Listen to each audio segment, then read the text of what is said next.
Sports Friday on SVI Media is sponsored by First Bank of Wyoming, your home for totally free checking. Visit gofirstbank.com.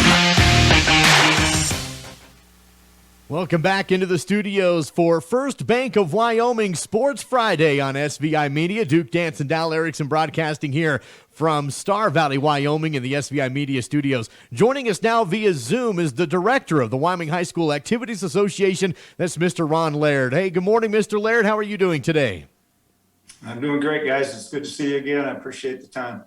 Thank you, Ron. We appreciate your time as well. And I wanted to start off with the idea and the fact that you got a busy weekend upcoming with State Spirit as cheerleaders and dance teams will be coming into Casper and filling up the event center.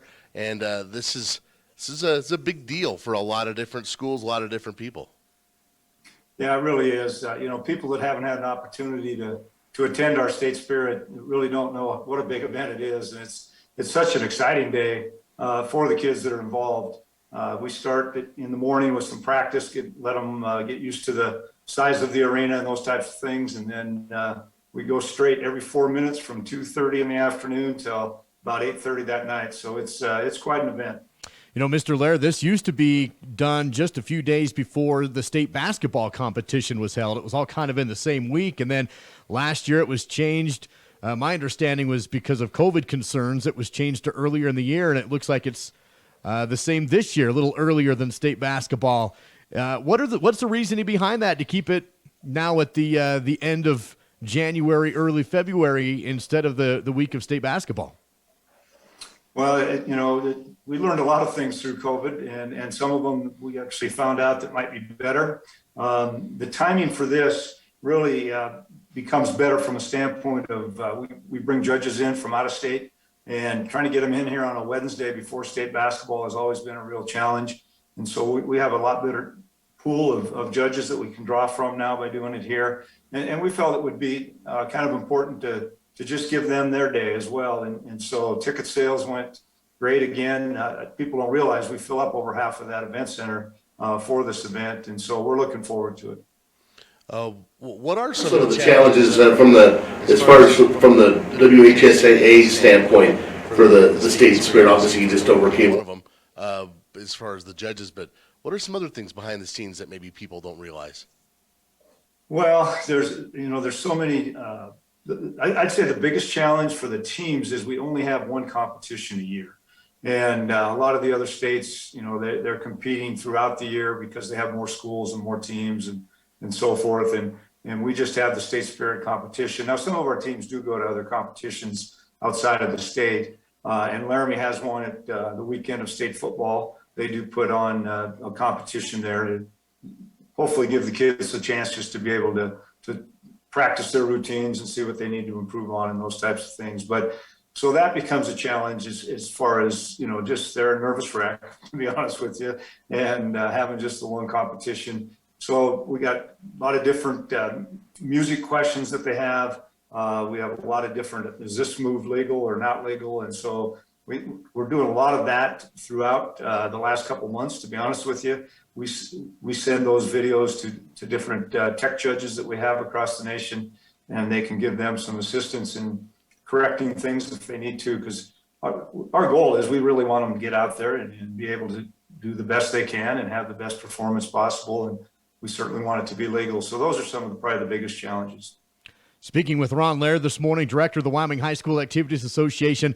Mr. Laird, of course, there's several culminating events when it comes to winter sports in Wyoming, and wrestling and basketball, of course, the two most notable. But then you're also looking at some other sports like indoor track and various things like that. So what goes into a culminating event when we talk about these major events that take place at the state level? That's got to be a lot going into it, and I'm sure that you're hoping. Well, I guess the question is, are you expecting everything to go off as normal when there's still COVID in Wyoming? Yeah, that's our goal for sure. We're trying to just continue to move forward. We feel that the schools have done a great job of trying to monitor this the best they can. And so we go, we started last week. Actually, we had all state music last week, and that's about 400 kids that are in that thing. And then we've got the Spirit this week, and then we head right into swimming here in a couple of weeks, and our regional wrestlings and basketballs and state basketballs, and then we've got the skiing. A lot of people they kind of forget about skiing because we don't have as many schools involved in that, but we've got state alpine 1 week and state Nordic another, and then the indoor track. And so, yeah, it's, the thing we try and do is after each event is over every year, we pull together the crew that had helped us with that and try and look at things that could have been better or what worked really well and continue those things. And so it's just a constant evaluation process. And then just the details really that's something that I've always tried to pride myself on, is paying attention to all the little details, because I think if you do that, then the chances of the event being successful the chance increases a lot, I guess, by having the details down and ready to go. Changing gears just a little bit here, Ron, as we look at back at basketball and some of the surrounding states. Not that Wyoming is a follower by any means, but there's been some developments over the course of the last year, and even more recently than that, in the state of Utah with the approval of a shot clock. And Montana was already on board with that. This has been a discussion in the past for Wyoming, and I guess we wanted to ask your opinion on what is the current status or as far as the current discussion of a potential shot clock in Wyoming for high school. Sure. We actually took it out to our schools. So last year is the first year in the spring that the national office has approved in what they call a state adoption. So if a state wants to use a shot clock, then we would have to follow their rules of what that shot clock would be, which in this case is going to be a 35-second shot clock. And so now that we had that permission, we actually took it out to our schools in September and had the discussion with them about it. And then we came back in October when we met with them again, and we took a vote, because it doesn't matter to us. I mean, we have shot clocks at our event center and those types of things. So it was really more of is this something the schools want or not? And so when we took that vote, we had 28 schools that were in favor of adding the shot clock and 40 that were against adding the shot clock. And the majority of the reasoning was the cost of the shot clocks. And if I have 2 or 3 gyms, I'm taking that shot clock expense times 2 and times 3. The other thing is, a lot of our schools are struggling to even get a scorekeeper and someone to run the regular clock. And now you've got to find another person to do that. And those were really probably the 2 main reasons that it was defeated. I think that we've got schools now that are out looking to find sponsors to maybe sponsor and purchase those clocks for them. And so once we took the original vote, what our next step would be is we won't bring it back out to the schools unless the schools turn in a proposal to us saying they would like the shot clock. And then if that happens, then we go through a 2 reading process, just like we do with any of our rules. And we would take it out to the 4 districts, which is all our schools, have the discussion, let them vote on it, and then bring it back to our board. And if the board approved it, then we take it back out again for a second reading, just to make sure that they've looked at all the what ifs and tried to look at that proposal as in depth as possible. And then if it was approved on a second reading, then it would go into play. So it won't happen next year for Wyoming. But I really think it's not a matter of if it's going to happen, it's just when. I think people now have had more of a chance to digest maybe a little bit how would we handle that expense, and what maybe we could get some help from here or there, those types of things. And so I anticipate that it will happen. It just won't be next year. It might be the year after that, but it won't be next year. Ron, some other changes that we saw recently in the last couple of years was the addition of a sanctioned event in Wyoming high school athletics. That was girls softball, of course, fast pitch softball. Recently, there's been a lot of discussion on whether or not girls wrestling should be added as a sport in Wyoming. And if I'm not mistaken, I think Wyoming's one of the last few states in the West that doesn't have it officially sanctioned, and it's a really fast-growing sport. So what's been the conversation there, if any, on adding girls wrestling in the state for high school? Well, we have a process that we have to have at least 8 schools that have committed to it through their superintendent and board, saying that they would go ahead and sanction that sport. And so I'll use softball as an example. We stayed on 6 schools for a long time. And then once we went to 9 and got the 9th school, then all of a sudden we had 4 more come on. So that seems to happen a lot when you're trying to add something, is maybe someone's interested, but they're not wanting to be the front runner with it, or whatever their reasoning is. So we ended up with 13 softball schools, but if we don't get 8 schools, then we don't even start the discussion on it. We know the interest is out there, and we're certainly aware that it is growing. And so we are right now, we have 4 letters of commitment from 4 different schools.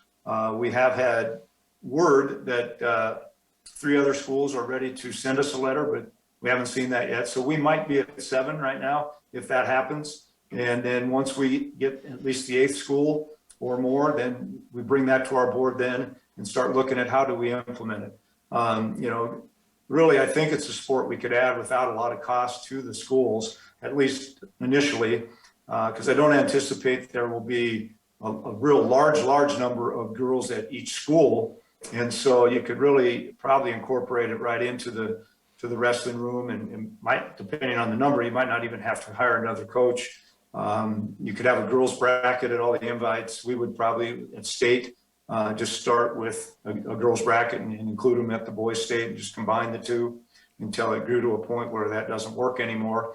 And so I think it's very feasible from that standpoint. The challenge would be is the weights and how many girls do we actually have total. And so we would probably look at something as once we started it, after our initial weight management program where we have everyone weigh in, then we would see exactly how many numbers and where are the weights of all the girls that are wrestling, and then we would probably establish weight classes at that point. So there'll be some challenges with it, but it's certainly doable. And like you said, other states have been able to do it and are going to start it.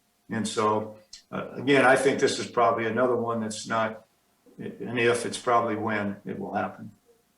Ron, I just wanted to also talk about the shifting population bases of Wyoming. It's always, Wyoming doesn't change as quickly as some states. That's why we like it. As far as some communities growing, some communities struggling to grow, some communities, of course, being hit hard with the different natural resources and some of those things that are going away. Obviously, the WHSAA looks at the ADM figures every 2 years. But what type of discussions do you guys have on like kind of a bigger picture in terms of, okay, the population is shifting from this part of the state to that part, and how does that affect us here at our organization?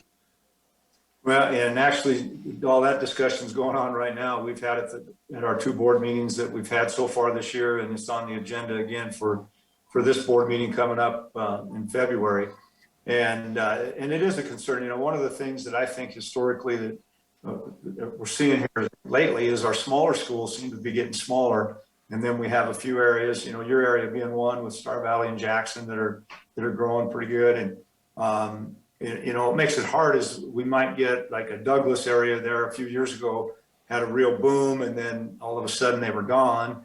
And so to try and know when those things are going to happen is a challenge. And really, that's one of the reasons why we stay with a 2-year ADM and look at it every 2 years. There's some states that go 4 or 6 years before they will change their classifications. And we just feel that we need to stay on top of it and keep looking at that, because if one area of the state does grow, obviously that helps their travel as far as having more schools that are close to the same size in that area. But then the other parts of the state are traveling all over the place to find competition.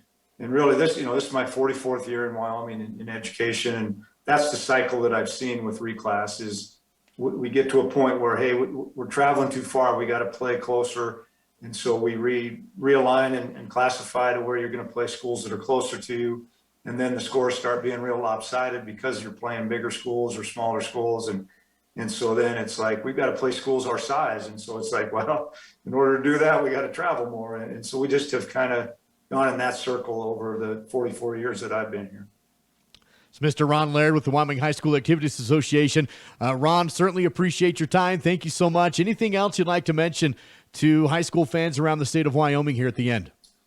Well, I just appreciate everybody's efforts. These last 2 years have been a real challenge, and I think without doing it together and making it a team effort, we wouldn't have been where we're at right now. And so I'm proud of our efforts and hopefully we've shown some leadership to get us through these last 2 years. But I know we couldn't have done it without all the effort of the schools and parents and the kids stepping up, and that's been our focus. It's about the kids, and we're going to keep that focus on the kids. And this is always an exciting time of year for the kids, so we're looking forward to that.